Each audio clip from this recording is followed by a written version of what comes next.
Précédemment, les 300 coureurs ont parcouru la moitié des 750 km de la course. Parmi eux, Chloé Quat, greffée depuis 10 ans de la cornée, et le professeur Pascal Leprince, chirurgien cardiaque.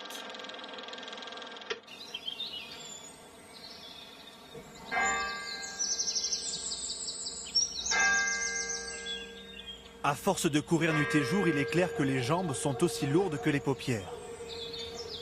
Les anciens vous le diront, il faut savoir se reposer lorsque se présente l'occasion. Car si le silence est d'or, il ne dure jamais bien longtemps.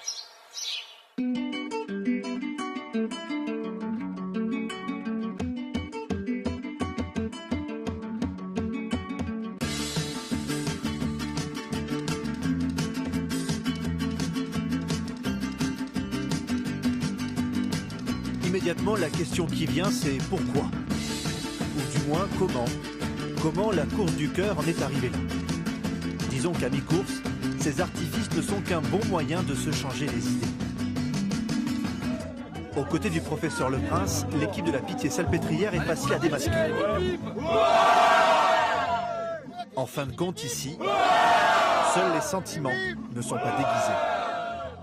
C'est extrêmement convivial, c'est chaleureux, les gens donnent en énergie physique, mais donnent autre chose de l'humanité, de la chaleur, et ça c'est important. On se permet de faire une petite pause, mais c'est pour une excellente cause.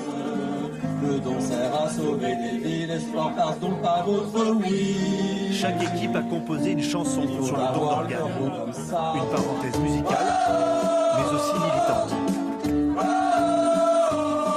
Après plusieurs mois de mobilisation au sein de leur entreprise, ils chantent haut et fort devant les coureurs transplantés leur engagement en faveur du don d'organes. Ça n'existe pas des choses comme ça ailleurs. Moi, il y a un après et un avant course du cœur et je ne pourrais pas ne plus vivre sans eux maintenant. Je les ai rencontrés, c'est fini quoi. Voir que ça existe, des rapports sociaux comme ça, c'est... On ne peut plus vivre sans après. C'est affreux de retourner au boulot derrière.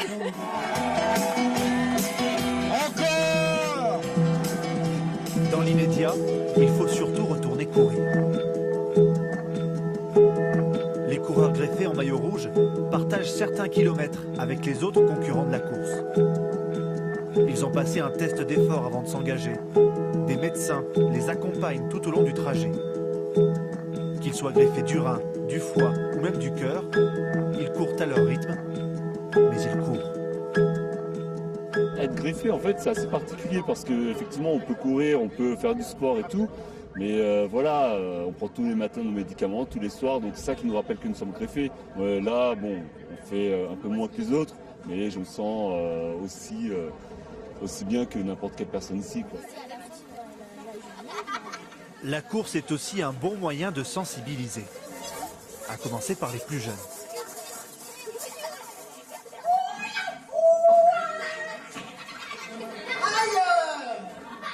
Cette école primaire est venue assister à une pièce de théâtre sur le don d'organes. Dans la salle, Chloé Quat et d'autres greffés sont aussi là pour apporter leur témoignage. Et avec les enfants, comme souvent, les questions ne manquent pas. Oui, mais on peut faire la course du cœur à partir de quel âge? 18 ans. 18 ans? Ouais. À 18 ans, t'as Ouais. Non, moi j'ai été greffée, j'avais 15 ans.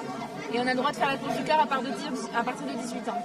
Et est-ce que quand on se fait greffer d'un organe, par exemple du foie, est-ce que ça se reforme ou ça reste comme ça? Le foie il reste comme on te l'a mis à l'intérieur. En fait on raccorde juste les vaisseaux. Quand tu es vivant, tu ne peux pas donner ton cœur. Tu peux juste donner ton rein. Parce que tu en as deux. Mais quand tu es vivant, tu peux dire je veux donner mon cœur quand je serai mort.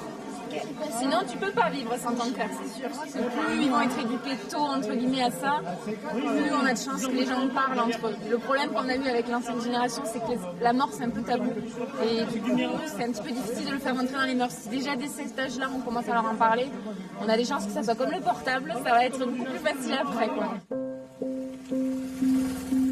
Au même instant, à travers la campagne, la caravane poursuit son chemin. Bientôt 500 km au compteur. Et dire qu'un marathon attend les coureurs.